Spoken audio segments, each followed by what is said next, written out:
आदरणीय अध्यक्ष महोदय, मैं आपका और सदन के सभी माननीय सदस्यों का हृदय से आभार व्यक्त करता हूं कि हमने इस महत्वपूर्ण अवसर पर एक सामूहिक चर्चा का रास्ता चुना है, जिस मंत्र ने, जिस जयघोष ने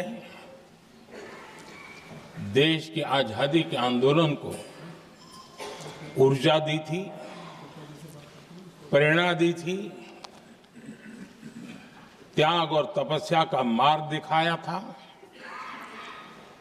उस वंदे मातरम का पुण्य स्मरण करना इस सदन में हम सबका ये बहुत बड़ा सौभाग्य है और हमारे लिए गर्व की बात है कि वंदे मातरम के 150 वर्ष निमित्त इस ऐतिहासिक अवसर के हम साक्षी बन रहे हैं।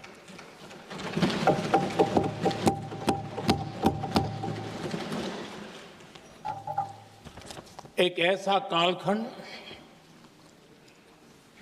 जो हमारे सामने इतिहास की अनगिनत घटनाओं को अपने सामने लेकर के आता है। ये चर्चा सदन की प्रतिबद्धता को तो प्रकट करेगी, लेकिन आने वाली पीढ़ियों के लिए भी, दर पीढ़ी के लिए भी ये शिक्षा का कारण बन सकती है अगर हम सब मिलकर के इसका सदुपयोग करें तो। आदरणीय अध्यक्ष जी, एक ऐसा कालखंड है जब इतिहास के कई प्रेरक अध्याय फिर से हमारे सामने उजागर हुए हैं। अभी अभी हमने हमारे संविधान के 75 वर्ष गौरवपूर्वक मनाए हैं। आज देश सरदार वल्लभ भाई पटेल की और भगवान बिरसा मुंडा की 150वीं जयंती भी मना रहा है और अभी अभी हमने गुरु तेग बहादुर के 350वां बलिदान दिवस भी मनाया और आज हम वंदे मातरम की 150 वर्ष निमित्त सदन की एक सामूहिक ऊर्जा को, उसकी अनुभूति करने का प्रयास कर रहे हैं। वंदे मातरम 150 वर्ष की यात्रा अनेक पड़ावों से गुजरी है, लेकिन आदरणीय अध्यक्ष जी, वंदे मातरम का जब 50 वर्ष हुए तब देश गुलामी में जीने के लिए मजबूर था और वंदे मातरम के 100 साल हुए तब देश आपातकाल की जंजीरों में जकड़ा हुआ था।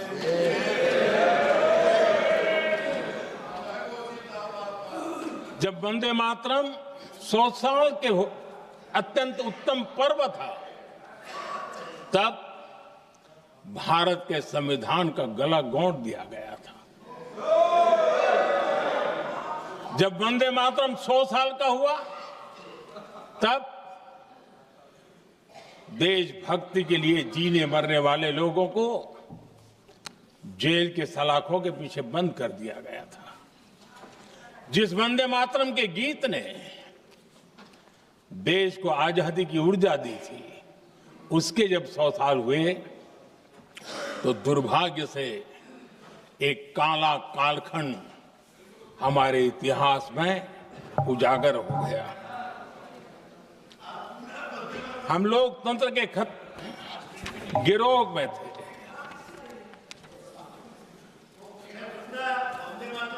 आदरणीय अध्यक्ष जी, 150 वर्ष उस महान अध्याय को, उस गौरव को पुनः स्थापित करने का अवसर है और मैं मानता हूं सदन ने भी और देश ने भी इस अवसर को जाने नहीं देना चाहिए। यही वंदे मातरम है जिसने 1947 में देश को आजादी दिलाई। स्वतंत्रता संग्राम का भावात्मक नेतृत्व इस वंदे मातरम के जयघोष में था। आदरणीय अध्यक्ष जी, आपके समक्ष आज जब मैं वंदे मातरम 150 निमित्त चर्चा के लिए आरंभ करने खड़ा हुआ हूं, यहां कोई पक्ष प्रतिपक्ष नहीं है, क्योंकि हम सब यहां जो बैठे हैं एक्चुअली हमारे लिए रण स्वीकार करने का अवसर है कि जिस वंदे मातरम के कारण लक्षावधि लोग आजादी का आंदोलन चला रहे थे और उसी का परिणाम है कि आज हम सब यहां बैठे हैं। और इसलिए हम सभी सांसदों के लिए, हम सभी जनप्रतिनिधियों के लिए वंदे मातरम के रण स्वीकार करने का ये पावन पर्व है।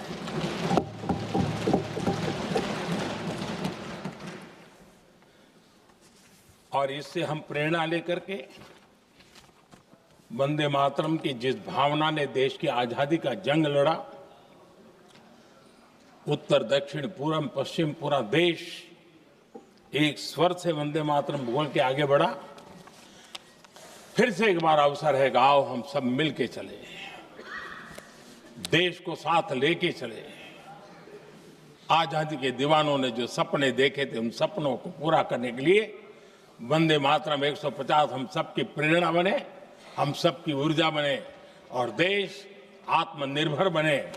2047 में विकसित भारत बना करके हम रहे, इस संकल्प को दोहराने के लिए ये वंदे मातरम हमारे लिए एक बहुत बड़ा अवसर है। आदरणीय अध्यक्ष जी, दादा तबीयत तो ठीक है ना? नहीं, कभी कभी इस उम्र में हो जाता है। आदरणीय अध्यक्ष जी,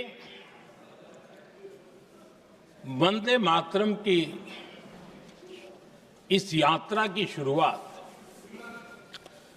बंकिम चंद्र जी ने 1875 में की थी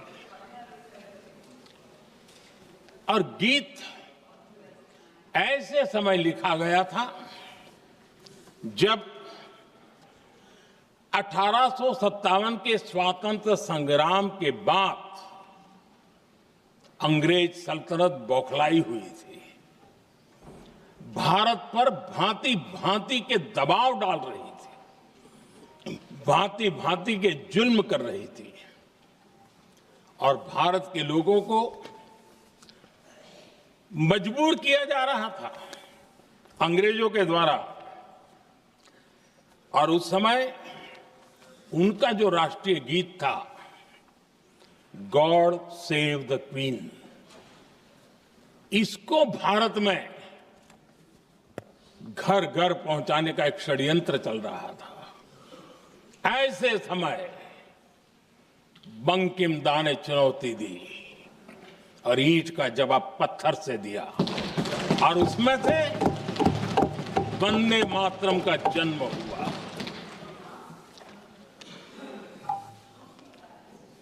इसके कुछ वर्ष बाद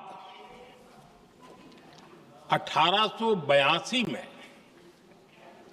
जब उन्होंने आनंद मठ लिखा तो इस गीत का उसमें समावेश किया गया। आदरणीय अध्यक्ष जी, वंदे मातरम ने उस विचार को पुनर्जीवित किया था जो हजारों वर्ष से भारत की रग रग में रचा बसा था।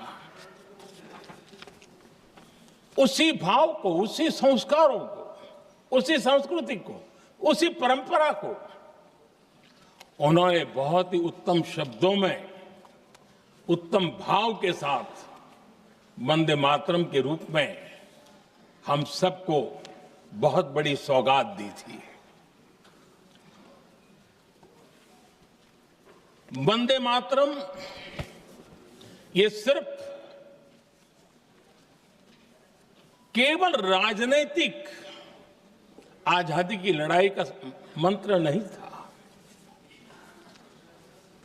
सिर्फ हम अंग्रेज जाए और हम खड़े हो जाए, अपने राह पर चले, इतने मात्र तक वंदे मातरम प्रेरित नहीं करता था, उससे कहीं आगे था। आजादी की लड़ाई इस मातृभूमि को मुक्त कराने का भी जंग था। अपनी मां भारती को उन बेड़ियों से मुक्ति दिलाने का एक पवित्र जंग था। और वंदे मातरम की पृष्ठभूमि हम देखें, उसके संस्कार सरिता देखें, तो हमारे यहां वेद काल से एक बात बार बार हमारे सामने आई है। जब वंदे मातरम कहते हैं तो वही वेद काल की बात हमें याद आती है। वेद काल से कहा गया है, माता भूमि ही पुत्रो अहम पृथिव्याः, अर्थात ये भूमि मेरी माता है और मैं पृथ्वी का पुत्र हूं। आदरणीय अध्यक्ष जी, यही वो विचार है जिसको प्रभु श्री राम ने भी लंका के वैभव को छोड़ते हुए कहा था, जननी जन्मभूमिश्च स्वर्गादपि गरीयसी।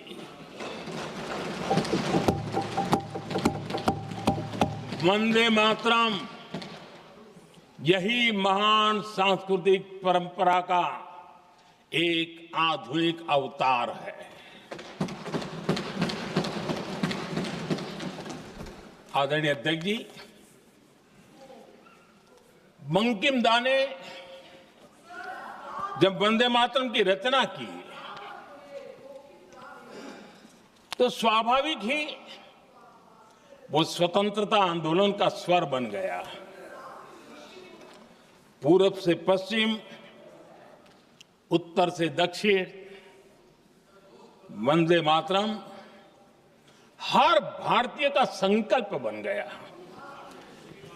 इसलिए वंदे मातरम की स्तुति में लिखा गया था, मातृभूमि स्वतंत्रता की वेदिका पर मदोमय, मातृभूमि स्वतंत्रता की वेदिका पर मोदमय, स्वार्थ का बलिदान है यह शब्द है वंदे मातरम। है सजीवन मंत्र भी, यह विश्व विजयी मंत्र भी, शक्ति का आह्वान है यह शब्द वंदे मातरम। उष्ण शोणित से लिखो, वक्षस्थली को चीरकर, वीर का अभिमान है यह शब्द वंदे मातरम। आदरणीय अध्यक्ष जी, कुछ दिन पूर्व जब वंदे मातरम 150 का आरंभ हो रहा था तो मैंने उस आयोजन में कहा था, वंदे मातरम हजारों वर्ष की सांस्कृतिक ऊर्जा भी थी, उसमें आजादी का जज्बा भी था और आजाद भारत का विजन भी था। अंग्रेजों के उस दौर में एक फैशन हो गई थी भारत को कमजोर, निकम्मा, आलसी, कर्महीन, इस प्रकार भारत को जितना नीचा दिखा सके ऐसी एक फैशन बन गई थी। और उसमें हमारे यहां भी जिन्होंने तैयार किए थे वो लोग भी वही भाषा बोलते थे। तब बंकिमदा ने उस हीन भावना को भी झकझोरने के लिए और सामर्थ्य का परिचय कराने के लिए वंदे मातरम के भारत के सामर्थ्यशाली स्वरूप को प्रकट करते हुए आपने लिखा था, तम ही दुर्गा दश प्रहरण धारिणी, कमला कमल दल विहारिणी, वाणी विद्या दायिनी, नमामि त्वाम नमामि कमलाम, अमलाम अतुलाम, सुजलाम सुफलाम, मातरम वंदे मातरम। अर्थात भारत माता ज्ञान और समृद्धि की देवी भी है और दुश्मनों के सामने अस्त्र शस्त्र धारण करने वाली चंडी भी है। अध्यक्ष जी, ये शब्द, ये भाव, ये प्रेरणा गुलामी की हताशा में हम भारतीयों को हौसला देने वाले थे। इन वाक्यों ने तब करोड़ों देशवासियों को यह एहसास कराया कि लड़ाई किसी जमीन के टुकड़े के लिए नहीं है। ये लड़ाई सिर्फ सत्ता के सिंहासन को कब्जा करने के लिए नहीं है। ये गुलामी की बेड़ियों को मुक्त कर हजारों साल की महान जो परंपराएं थी, महान संस्कृति, जो गौरवपूर्ण इतिहास था, उसको फिर से पुनर्जन्म कराने का संकल्प इसमें था।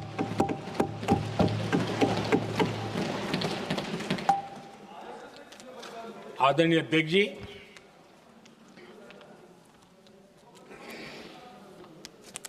वंदे मातरम,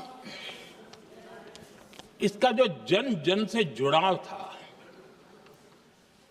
ये हमारे स्वतंत्र संग्राम की एक लंबी गाथा अभिव्यक्त होती है।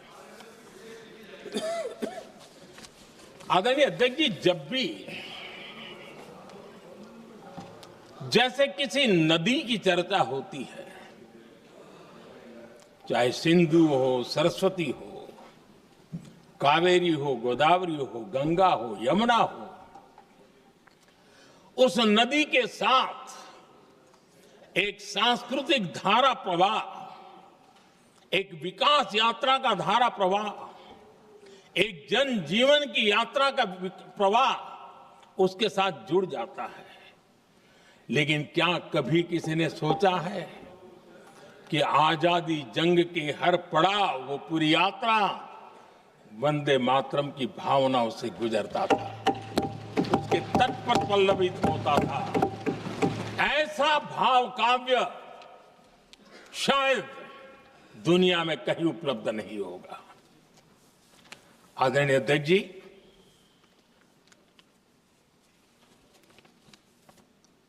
अंग्रेज समझ चुके थे कि 1857 के बाद लंबे समय तक भारत में टिकना उनके लिए मुश्किल लग रहा था। और जिस प्रकार से वो अपने सपने लेकर के आए थे, तब उनको लगा कि जब तक भारत को बांटेंगे नहीं, जब तक भारत को टुकड़ों में नहीं बांटेंगे, भारत में ही लोगों को एक दूसरे से लड़ाएंगे नहीं, तब तक यहां राज करना मुश्किल है। और अंग्रेजों ने बांटो और राज करो इस रास्ते को चुना और उन्होंने बंगाल को इसकी प्रयोगशाला बनाया, क्योंकि अंग्रेज भी जानते थे वो एक वक्त था जब बंगाल का बौद्धिक सामर्थ्य देश को दिशा देता था, देश को ताकत देता था, देश को प्रेरणा देता था। और इसलिए अंग्रेज भी चाहते थे कि बंगाल का ये जो सामर्थ्य है वो पूरे देश की शक्ति का एक प्रकार से केंद्र बिंदु है। और इसलिए अंग्रेजों ने सबसे पहले बंगाल के टुकड़े करने की दिशा में काम किया और अंग्रेजों का मानना था कि एक बार बंगाल टूट गया तो ये देश भी टूट जाएगा और वो यावत चंद्र दिवाकरो राज करते रहेंगे, ये इनकी सोच थी। 1905 में अंग्रेजों ने बंगाल का विभाजन किया, लेकिन जब अंग्रेजों ने 1905 में ये पाप किया तो वंदे मातरम चट्टान की तरह खड़ा रहा।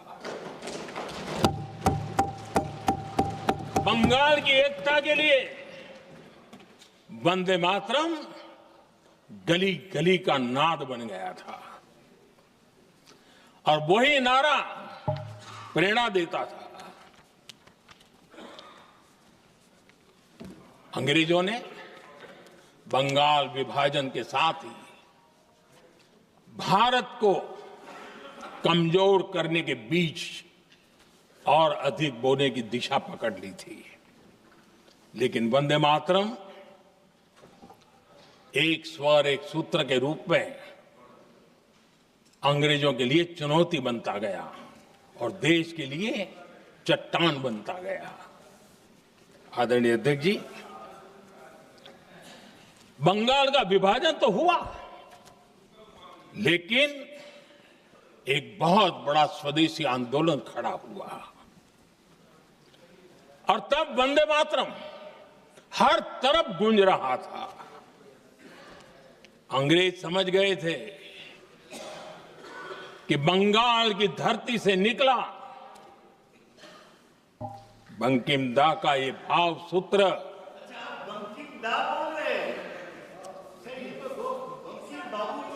बंकिम बाबू बोले। अच्छा, thank you thank you thank you thank you thank you, आपकी भावनाओं के लिए मैं आदर करता हूं। बंकिम बाबू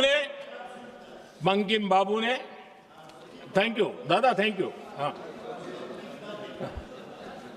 आपको तो दादा कह सकता हूं ना, वरना उसमें भी आपको इतराज हो जाएगा। बंकिम बाबू ने ये जो भाव विश्व तैयार किया था, उनके भाव गीत के द्वारा उन्होंने अंग्रेजों को हिला दिया और अंग्रेजों ने देखिए कितनी कमजोरी होगी और इस गीत की ताकत कितनी होगी। अंग्रेजों ने उसको कानूनी रूप से प्रतिबंध लगाने के लिए मजबूर होना पड़ा था। गाने पर सजा, छापने पर सजा, इतना ही नहीं, वंदे मातरम शब्द बोलने पर भी सजा। इतने कठोर कानून लागू कर दिए गए थे। हमारे देश की आजादी के आंदोलन में सैकड़ों महिलाओं ने नेतृत्व किया, लक्षावधि महिलाओं ने योगदान दिया।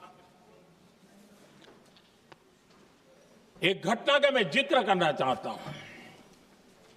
22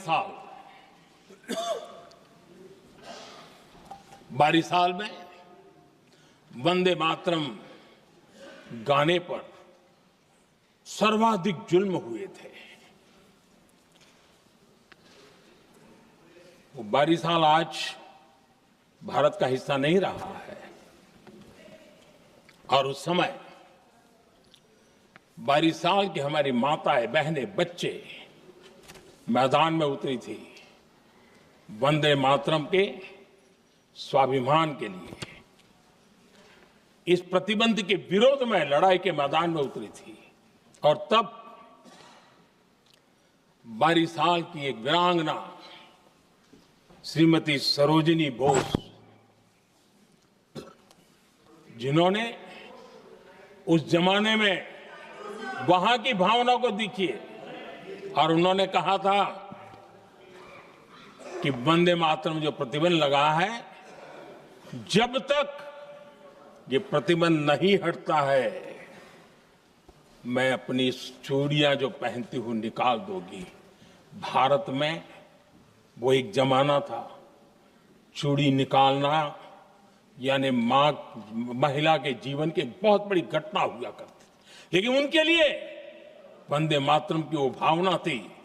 उन्होंने अपनी सोने की चूड़ियां, जब तक वंदे मातरम प्रतिबंध नहीं हटेगा मैं दोबारा नहीं धारण करूंगी, ऐसा बड़ा व्रत ले लिया था। हमारे देश के बालक भी पीछे नहीं रहे थे। उनको कोड़े की सजा होती थी, छोटी छोटी उम्र में उनको जेल में बंद कर दिया जाता।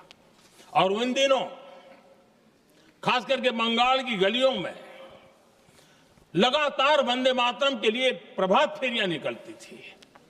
अंग्रेजों के नाक को दम कर दिया था। और उस समय गीत गूंजता था बंगाल में, जाए जाबे जीवोनो चोले, जाए जाबे जीवोनो चोले, जोगो तो माजे तोमार काजे वंदे मातरम बोले। अर्थात हे मां, संसार में तुम्हारा काम करते और वंदे मातरम कहते जीवन भी चला जाए तो वो जीवन भी धन्य है। ये बंगाल की गलियों में बच्चे कह रहे हैं। ये गीत उन बच्चों की हिम्मत का स्वर था और उन बच्चों की हिम्मत ने देश को हिम्मत दी थी। बंगाल की गलियों से निकली आवाज देश की आवाज बन गई थी।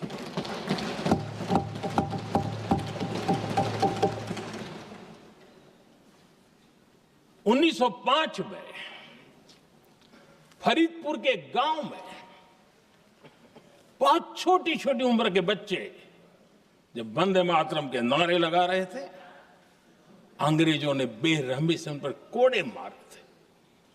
यानी एक प्रकार से जीवन और मृत्यु के बीच लड़ाई लड़ने के लिए मजबूर कर दिया था। इतना अत्याचार हुआ था। 1906 में नागपुर में नील सिटी हाई स्कूल के उन बच्चों पर भी अंग्रेजों ने ऐसे ही जुल्म किए थे। गुनाह यही था कि वो एक स्वर से वंदे मातरम बोल करके खड़े हो गए थे। उन्हें वंदे मातरम के लिए मंत्र का महात्म्य अपनी ताकत से सिद्ध करने का प्रयास किया था। हमारे जांबाज सपूत बिना किसी डर के फांसी के तख्त पर चढ़ते थे और आखिरी सांस तक वंदे मातरम, वंदे मातरम, वंदे मातरम, यही उनका भाव घोष रहता था। खुदीराम बोस, मदनलाल ढींगरा, राम प्रसाद बिस्मल, अशफाक उल्लाह खान, रोशन सिंह, राजेंद्र नाथ लाहिड़ी, रामकृष्ण विश्वास, अनगिनत जिन्होंने वंदे मातरम कहते कहते फांसी के फंदे को अपने गले पर लगाया था। लेकिन देखिए, ये अलग अलग जेलों में होता था, अलग अलग इलाकों में होता था। प्रक्रिया करने वाले चेहरे अलग थे, लोग अलग थे, जिन पर जुल्म हो रहा था उनकी भाषा भी अलग थी, लेकिन एक भारत श्रेष्ठ भारत, इन सब का मंत्र एक ही था, वंदे मातरम।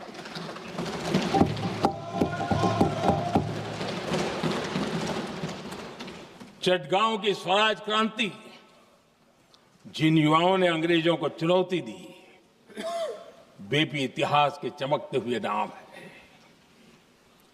हरगोपाल बाल, पुलिन विकास घोष, त्रिपुर सेन, इन सब ने देश के लिए अपना बलिदान दिया।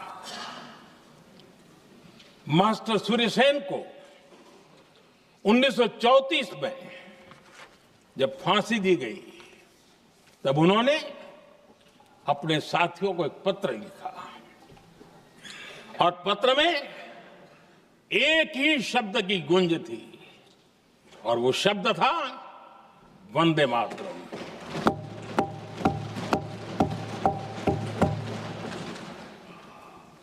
आदरणीय अध्यक्ष जी, हम देशवासियों को गर्व होना चाहिए। दुनिया के इतिहास में कहीं पर भी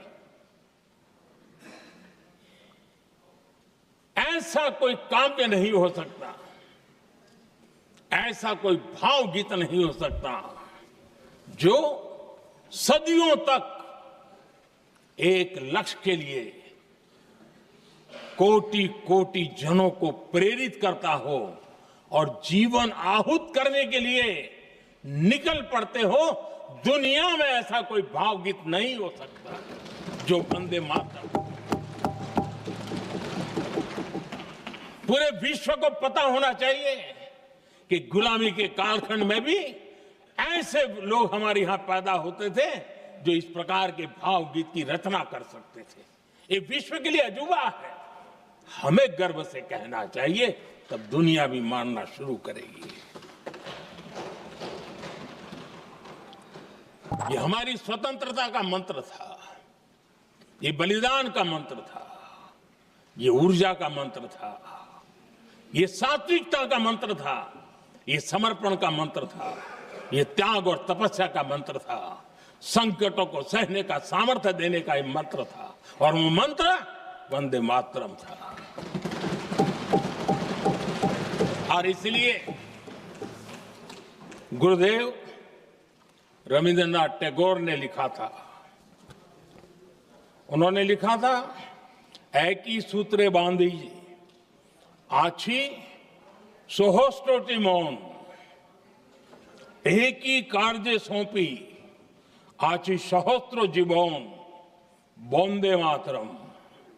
अर्थात एक सूत्र में बंधे हुए सहस्त्र मन, एक ही कार्य में अर्पित सहस्त्र जीवन, वंदे मातरम। ये रविंद्रनाथ टैगोर जी ने लिखा। आदरणीय अध्यक्ष जी, उसी कालखंड में वंदे मातरम की रिकॉर्डिंग दुनिया के अलग अलग भागों में पहुंची और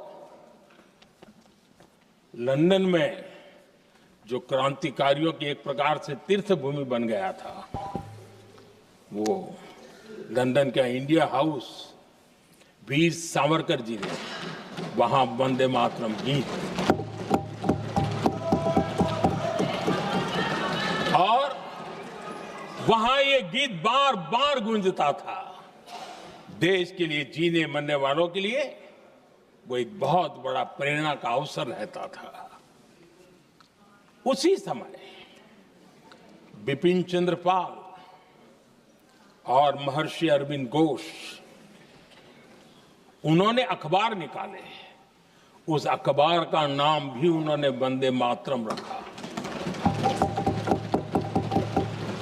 यानी डगर डगर पर अंग्रेजों की नींद हराम करने के लिए वंदे मातरम काफी हो जाता था, और इसलिए उन्होंने इस नाम रखा।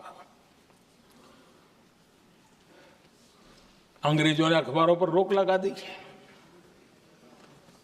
तो मैडम भिकाजी कामा ने पेरिस में एक अखबार निकाला और उसका नाम उन्होंने वंदे मातरम रखा।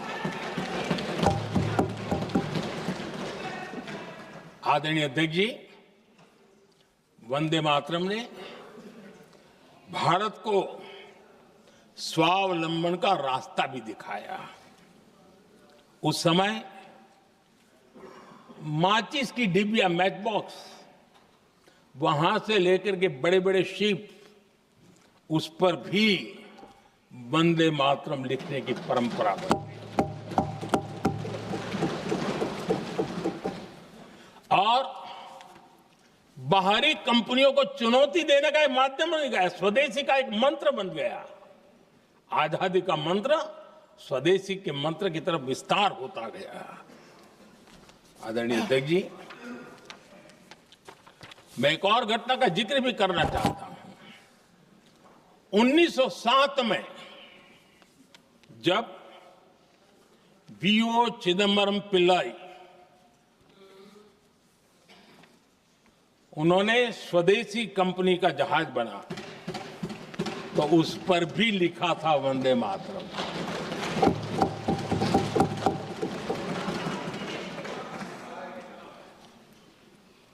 राष्ट्र कवि सुब्रमण्य भारती ने वंदे मातरम को तमिल में अनुवाद किया, स्तुति गीत लिखे। उनके कई तमिल देशभक्ति गीतों में वंदे मातरम की श्रद्धा साफ साफ नजर आती है। शायद सभी लोगों को, हो सकता है तमिलनाडु के लोगों को पता हो, लेकिन सभी लोगों को ये बात का पता ना हो कि भारत का ध्वज गीत वी सुब्रमण्यम भारती ने ही लिखा था। उस ध्वज गीत का वर्णन जिस पर वंदे मातरम लिखा हुआ था, तमिल में इस ध्वज गीत का शीर्षक था ताइन माणी कोडी पारिर, ताळंदु पणिंदु पुल्हिंद्रु वारिर। अर्थात देश प्रेमियों, दर्शन कर लो, सविनय अभिनंदन कर लो, मेरी मां की दिव्य ध्वजा का वंदन कर लो।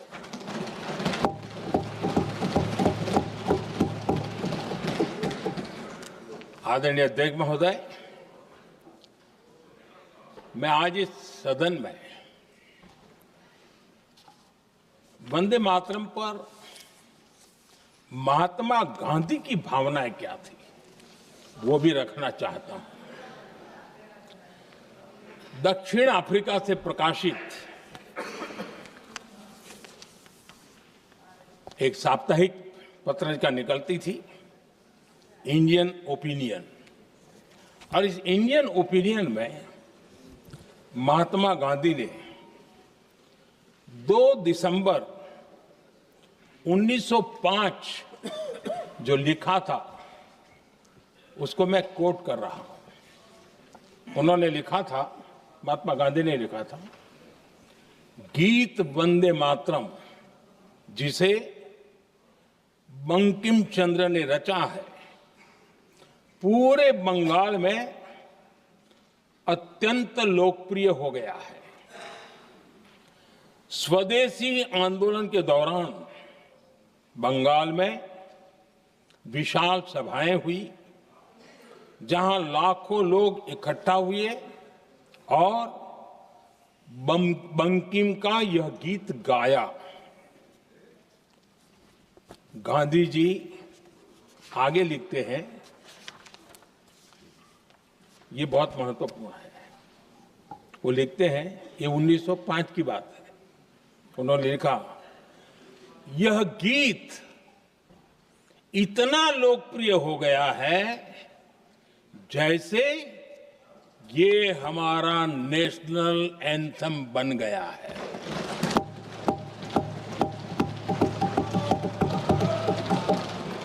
इसकी भावनाएं महान है और यह अन्य राष्ट्रों के गीतों से अधिक मधुर है। इसका एकमात्र उद्देश्य हम में देशभक्ति की भावना जगाना है। यह भारत को मां के रूप में देखता है और उसकी स्तुति करता है। अध्यक्ष जी, जो वंदे मातरम 1905 में महात्मा गांधी को नेशनल एंथम के रूप में दिखता था, देश के हर कोने में, हर व्यक्ति के जीवन में जो भी देश के लिए जीता जानता, देश के लिए जागता था, उन सब के लिए वंदे मातरम की ताकत बहुत बड़ी थी। वंदे मातरम इतना महान था, जिसकी भावना इतनी महान थी, तो फिर पिछली सदी में इसके साथ इतना बड़ा अन्याय क्यों हुआ?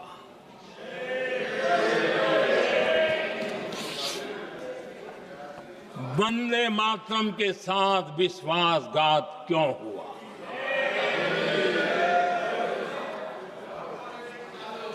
ये अन्याय क्यों हुआ? वो कौन सी ताकत थी जिसकी इच्छा खुद पूज्य बापू की भावनाओं पर भी भारी पड़ गई, जिसने वंदे मातरम जैसी पवित्र भावना को भी विवादों में घसीट दिया। मैं समझता हूं कि आज जब हम वंदे मातरम के 150 वर्ष का पर्व मना रहे हैं, चर्चा कर रहे हैं, तो हमें उन परिस्थितियों को भी हमारी नई पीढ़ियों को जरूर बताना हमारा दायित्व है, जिससे के वजह से वंदे मातरम के साथ विश्वासघात किया गया।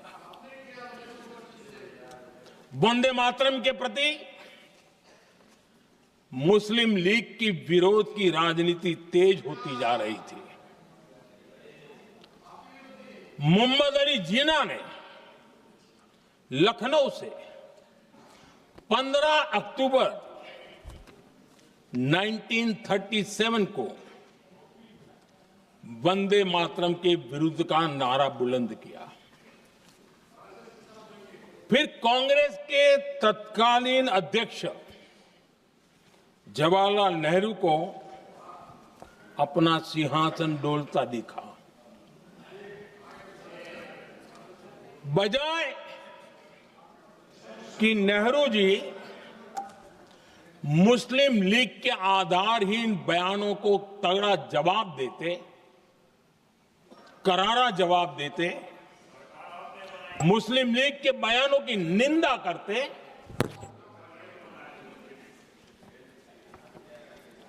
और वंदे मातरम के प्रति खुद की भी और कांग्रेस पार्टी की भी निष्ठा को प्रकट करते हैं। लेकिन उल्टा हुआ। वो ऐसा क्यों कर रहे, वो तो पूछा ही नहीं, न जाना, लेकिन उन्होंने वंदे मातरम की ही पड़ताल शुरू कर दी। जिन्ना के विरोध के 5 दिन बाद ही 20 अक्टूबर को नेहरू जी ने नेताजी सुभाष बाबू को चिट्ठी लिखी। उस चिट्ठी में जिन्ना की भावना से नेहरू जी अपनी सहमति जताते हुए कि वंदे मातरम की, ये जो उन्होंने सुभाष बाबू को लिखा है, वंदे मातरम की आनंद मठ वाली पृष्ठभूमि मुसलमानों को इरिटेट कर सकती है। मैं नेहरू जी का कोट पढ़ता हूं।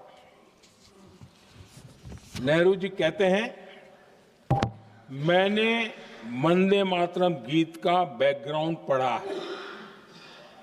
नेहरू जी फिर लिखते हैं, मुझे लगता है कि ये जो बैकग्राउंड है, इससे मुस्लिम भड़केंगे। साथियों,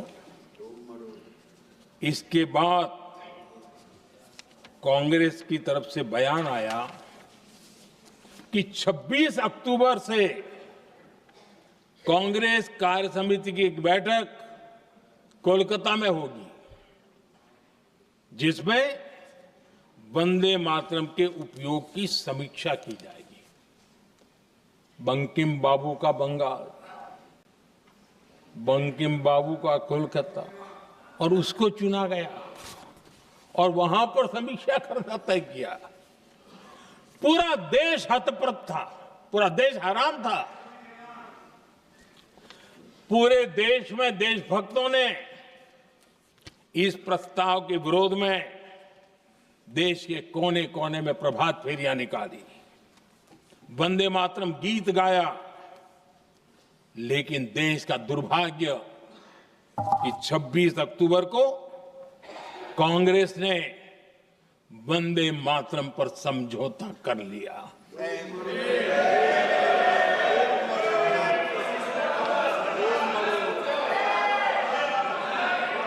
वंदे मातरम के टुकड़े करने के फैसले में, वंदे मातरम के टुकड़े कर दिए।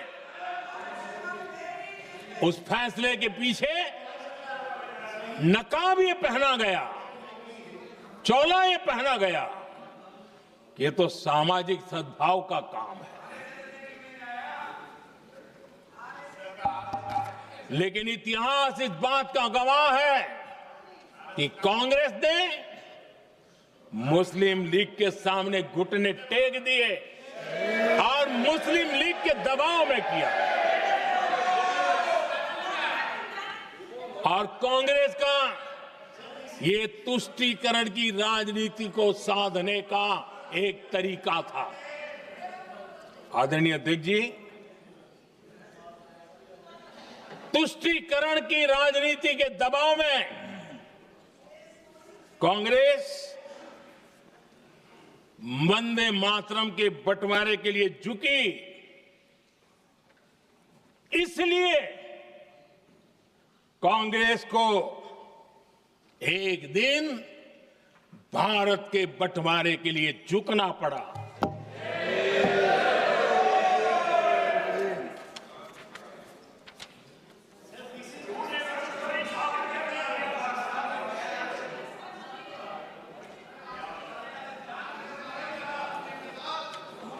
मुझे लगता है कांग्रेस ने आउटसोर्स कर दिया है।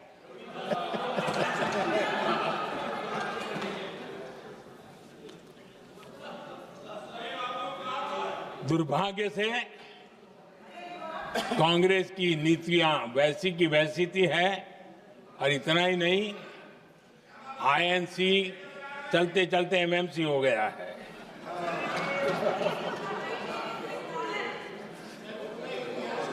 आज भी कांग्रेस और उसके साथी और जिन जिन के नाम साथ कांग्रेस जुड़ा हुआ है, सब वंदे मातरम पर विवाद खड़ा करने की कोशिश करते हैं। आदरणीय अध्यक्ष महोदय, किसी भी राष्ट्र का चरित्र, उसकी जीवटता, उसके अच्छे कालखंड से ज्यादा जब चुनौतियों का कालखंड होता है, जब संकटों का कालखंड होता है, तब प्रकट होती है, उजागर होती है और सच्चे अर्थ में कसौटी से कसी जाती है। जब कसौटी का काल आता है, तब ही ये सिद्ध होता है कि हम कितने दृढ़ हैं, कितने सशक्त हैं, कितने सामर्थ्यवान हैं। 1947 में देश आजाद होने के बाद देश की चुनौतियां बदली, देश की प्राथमिकताएं बदली, लेकिन देश का चरित्र, देश की जीवटता वही रही, वही प्रेरणा मिलती रही। भारत पर जब जब संकट आए, देश हर बार वंदे मातरम की भावना के साथ आगे बढ़ा।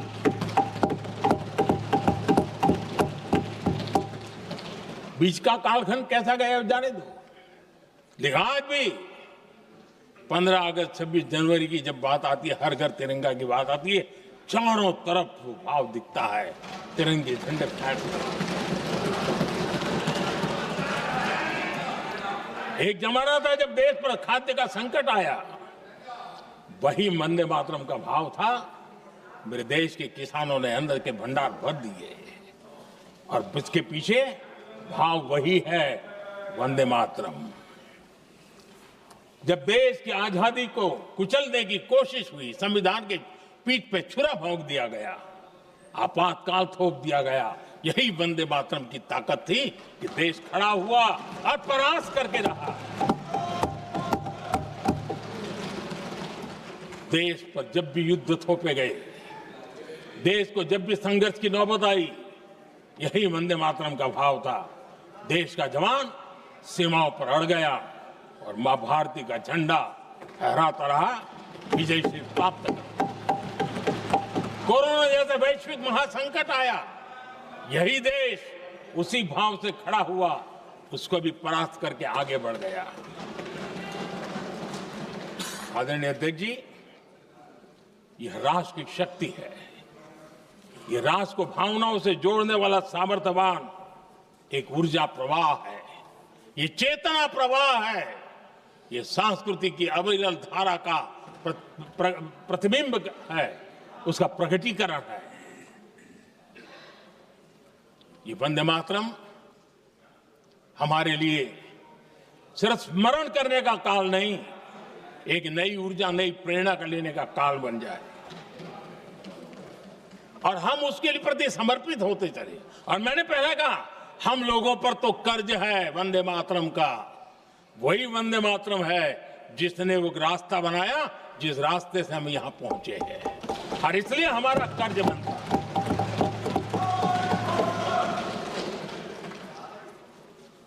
भारत हर चुनौतियों को पार करने में सामर्थ्य है। वंदे मातरम के भाव की वो ताकत है। वंदे मातरम ये सिर्फ गीत या भावगीत नहीं, ये हमारे लिए प्रेरणा है।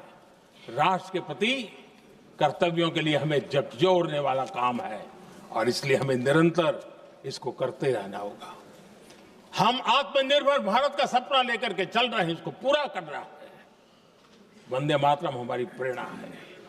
हम स्वदेशी आंदोलन को ताकत देना चाहते हैं।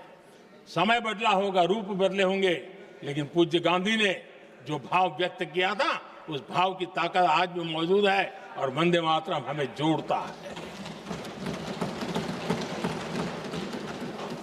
देश के महापुरुषों का सपना था स्वतंत्र भारत का। देश की आज की पीढ़ी का सपना है समृद्ध भारत का। आजाद भारत का सपने को सिंचा था वंदे भारत की भावना है, वंदे मातरम की भावना ने। समृद्ध भारत के सपने को सिंचेगा वंदे मातरम की भावना। उसी भावना को लेकर के हमें आगे चलना है और हमें आत्मनिर्भर भारत बनाना। 2047 में देश विकसित भारत बन के रहे। अगर आजादी के 50 साल पहले कोई आजाद भारत का सपना देख सकता था, तो 25 साल पहले हम भी तो समृद्ध भारत का सपना देख सकते हैं, विकसित भारत का सपना देख सकते हैं और इस सपने के लिए अपने आप को खपा भी सकते हैं। इसी मंत्र, इसी संकल्प के साथ वंदे मातरम हमें प्रेरणा देता रहे। वंदे मातरम का हम रण स्वीकार करें, वंदे मातरम की भावना को लेकर के चले, देशवासियों को साथ लेकर के चले, हम सब मिलकर के चले, इस सपने को पूरा करें। इसी एक भाव के साथ ये चर्चा का आज आरंभ हो रहा है। मुझे पूरा विश्वास है कि दोनों सदनों में देश के अंदर वो भाव भरने वाला कारण बनेगा, देश को प्रेरित करने वाला कारण बनेगा, देश की नई पीढ़ी को ऊर्जा देने का कारण बनेगा। इन्हीं शब्दों के साथ आपने मुझे अवसर दिया, मैं आपका बहुत बहुत आभार व्यक्त करता हूं। बहुत बहुत धन्यवाद। वंदे मातरम।